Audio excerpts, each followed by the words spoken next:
Hey people, it's Annelia, or you could call me Island Curl, and guess what we're doing today?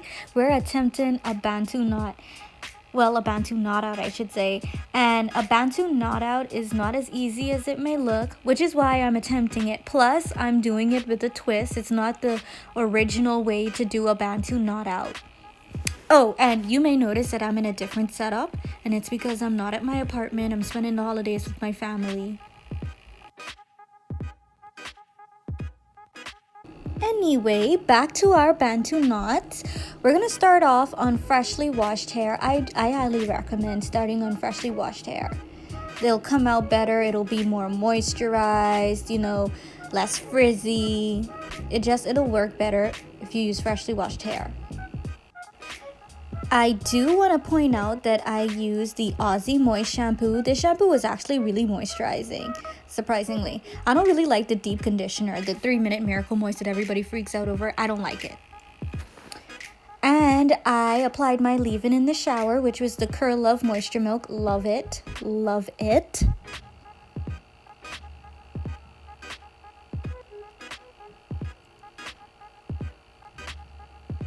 And for extra moisture, I'll be using the Almond twisting butter, also from Camille Rose.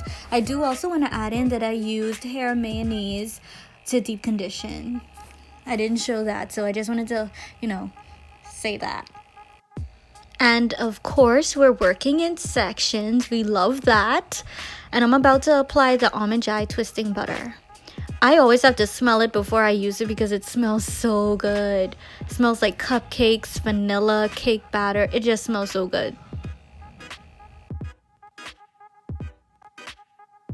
And I'm gonna go ahead and speed this part up because we don't have to sit here and watch me do this. We don't have to do that.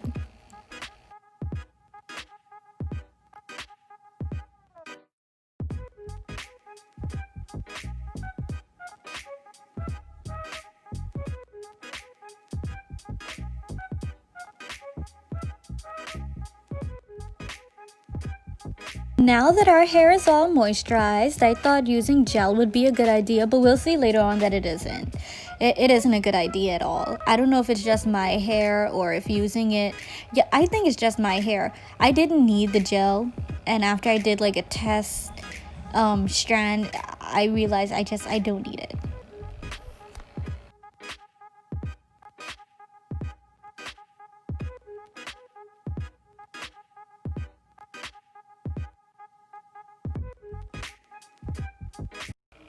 But before we continue on with the gel, we're going to take a comb and part our hair in the shape we want it to fall. My go-to part is usually that simple part down the middle, which my hair naturally falls like that because I always do that part. But I thought I'd do something new this time, and so that's what I'm doing. I'm doing a little side part.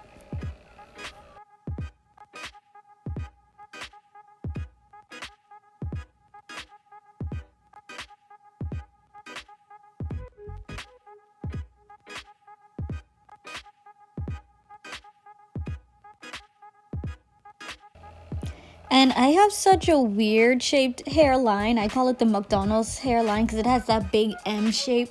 I don't know. I was trying to move my edges out of the way so it wouldn't look weird. But when I tried to straighten the edges out, it looked weird still. So I don't know. I was just playing around with it. That's why I don't do this particular part, because of the M hairline. I don't like it, but that's what I got. So that's what I have to work with.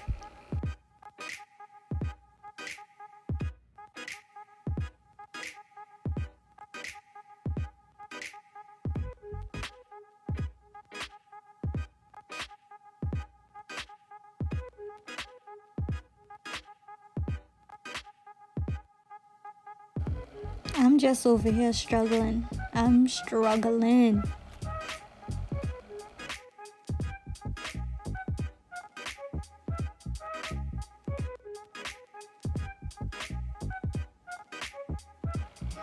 Okay, now back to the gel. I thought using the eco-style Jamaican castor and flaxseed oil gel would add moisture and give hold to the Bantu knot, but baby, that is not what it did.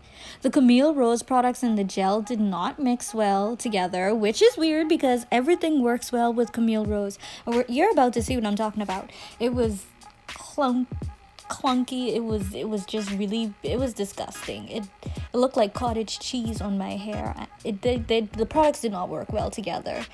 I don't know, maybe on different heads of hair they would work well together. On mine they did not. So I just ended up skipping out on the gel on the whole for the rest of my hair.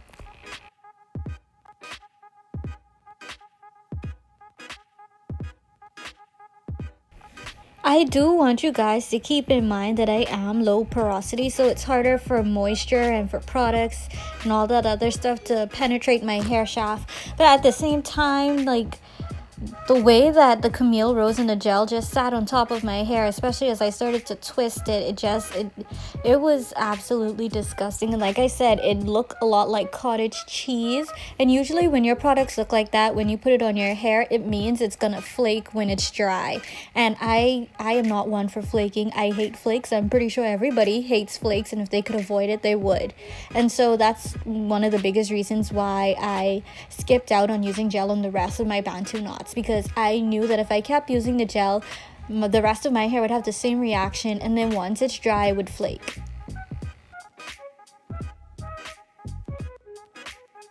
So I just want to make it clear what I'm doing, because I know a lot of people are watching this video right now wondering, like, what the hell is going on? What are you doing? This is not how you do a Bantu knot. I just want to say that I'm not attempting the traditional or the original Bantu knot out. I am trying a Bantu knot out with a twist, literally. And what I mean is, I will not be blowing out my hair, which this far into the video you should have noticed that I didn't blow out my hair. Usually when people do it, they like to blow out their hair. I guess it's to like make the Bantu knots more elongated, but I didn't do that. Instead, I will be working on my curly hair straight out the shower, no heat applied. And I will be twisting my hair and putting it into Bantu knots. And the reason being is because I accidentally tried it on purpose one time on a section of hair in the back of my head, and it came out super pretty. So, you know, I wondered how it would look if I did it on my entire head. And that's what we're attempting today.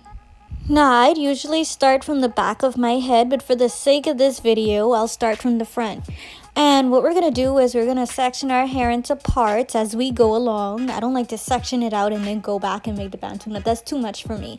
I just section it off as I go. And because I want my Bantu knots to be like more defined, I'm doing them not too small, but I'm also not doing them big either. So I'm doing them like small to medium sized. And, you know, like I said earlier, you're just going to braid down the hair. Not braid, you're going to twist the hair. My bad, sorry. And then you're gonna roll it into a Bantu knot.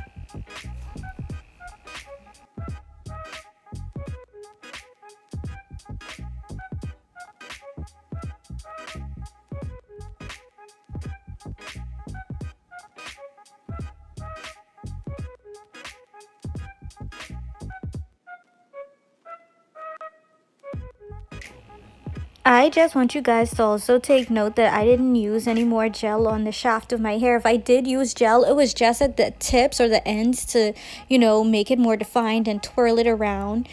Because when you loose out the Bantu knot, you want that end to be like curly. You don't want any frizziness at the end. And like I said, I'm just twining it into the Bantu knot. And usually if the end of your Bantu knot does not wrap in, some people like to take elastic bands or, you know, hair ties, because they cost less. What's the word I'm looking for?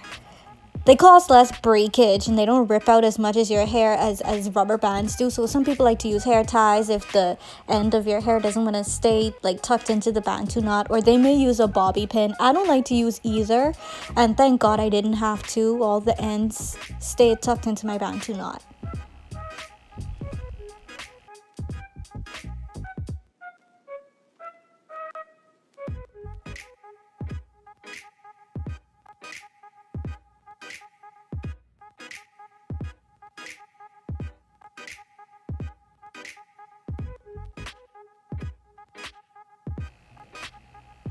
And we're twisting again. Another thing I want to make note of is I'm not using a comb to make the parts for my Bantu knot.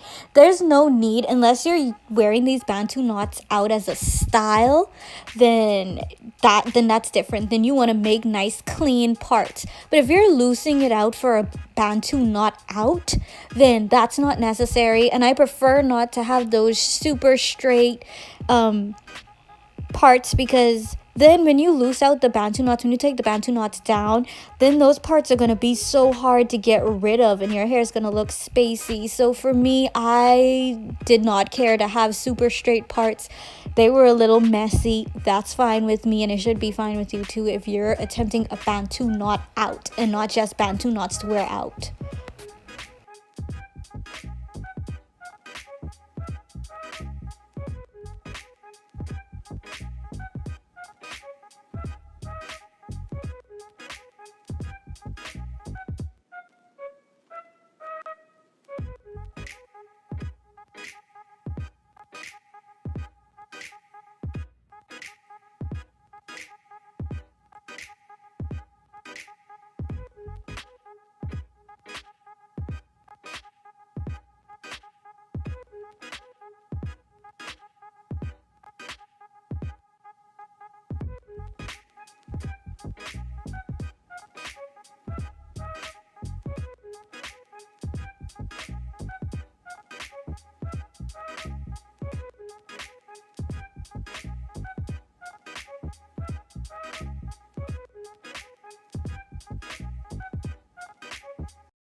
So it's been about 48 hours, but my hair was dry like late the night that I finished the Bantu knots.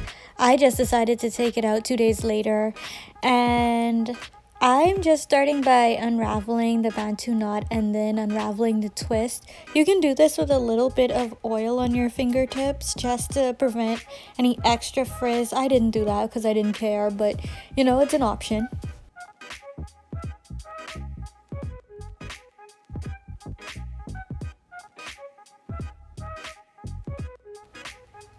Here I just wanted to show you guys an up-close look at the Bantu knot. I probably should have gotten a little closer, but it is what it is. This is what we got, so this is what we're going to work with. It looks a little different from your traditional Bantu knot. Also, you can see a little bit of flaking on my sweatshirt, but it isn't much. It wasn't as bad as it looks on camera.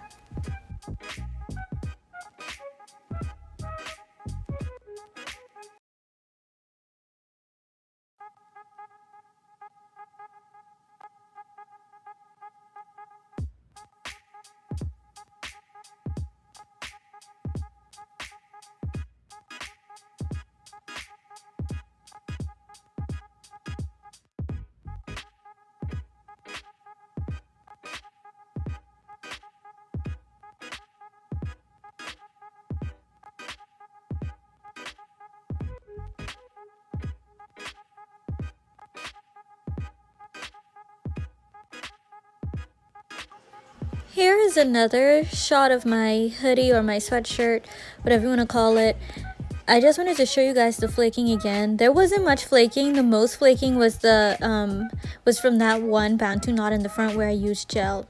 So that's a good thing. That's why I said Camille Rose products are the best. But anyway, on to what you're seeing now. I'm just gently separating my hair. I could already see from this very point that this hairstyle was going to be a fail. I mean, I could sense it. I think maybe if my hair was longer and it didn't shrink so much, this would have been okay. But you'll see what I mean by the end. Also, a trick to unraveling Bantu knots, twist outs, braid outs, anything mainly twist outs and Bantu knots. When you're separating your hair, you want to separate it where it naturally separates on its own. You don't want to create separation. Like once you unravel a twist or a Bantu knot, it should naturally have little clumps of curls where it separates by itself. That is where you separate the hair. If you make your own separation, it's gonna frizz out a lot more. It's not gonna be as defined, but you know. And also, this is the type of style that you have to do a couple of times in order to perfect it. This isn't something that you can just do and it comes out perfect. A lot of people struggle with Bantu knots. So if you don't succeed, try again.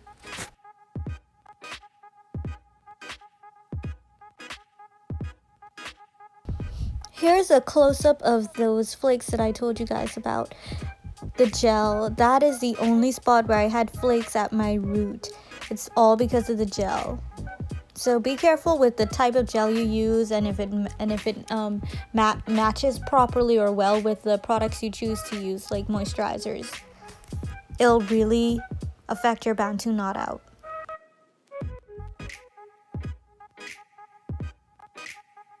Now we're gonna pick our hair out at the roots just to give it some volume and to get rid of any of those annoying parts.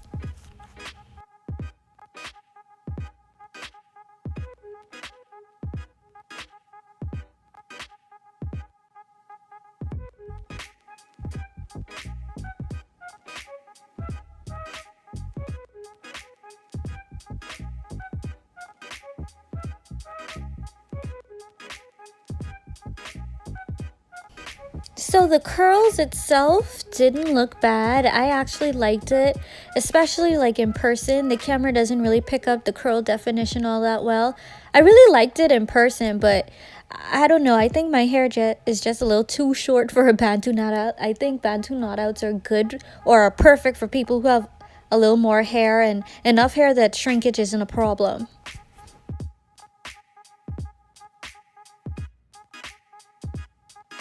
The good part about failed hairstyles is you can always make them into another hairstyle. So I'm going to put my failed Bantu Knot Out into a puff, and all we're going to need are a few bobby pins. Get it together, Annelia, what are you doing? Bobby pins, a brush, a pick, some gel, and of course you're gonna need something to actually put your hair in a puff. I'm using a shoestring. We're gonna start by using the pick to pick out our hair at the root. We're not picking out the curls. That'd just be like defeating the purpose. So you're just picking the hair out at the roots.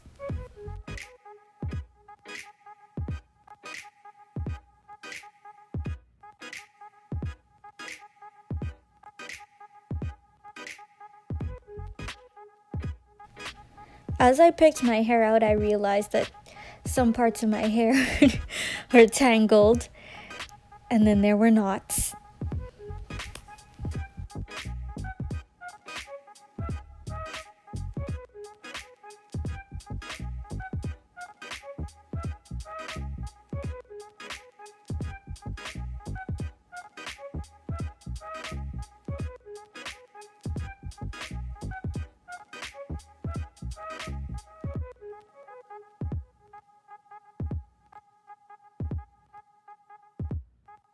Now we're just gonna take the gel and we're gonna use it to slick up our hair.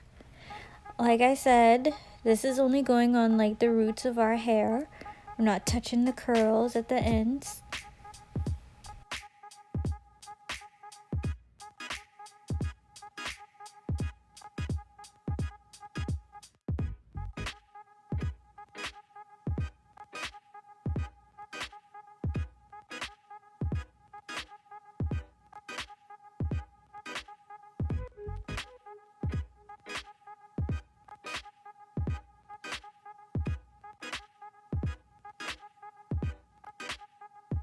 Now we're just gonna take our shoestring and we're gonna use that to make our puff.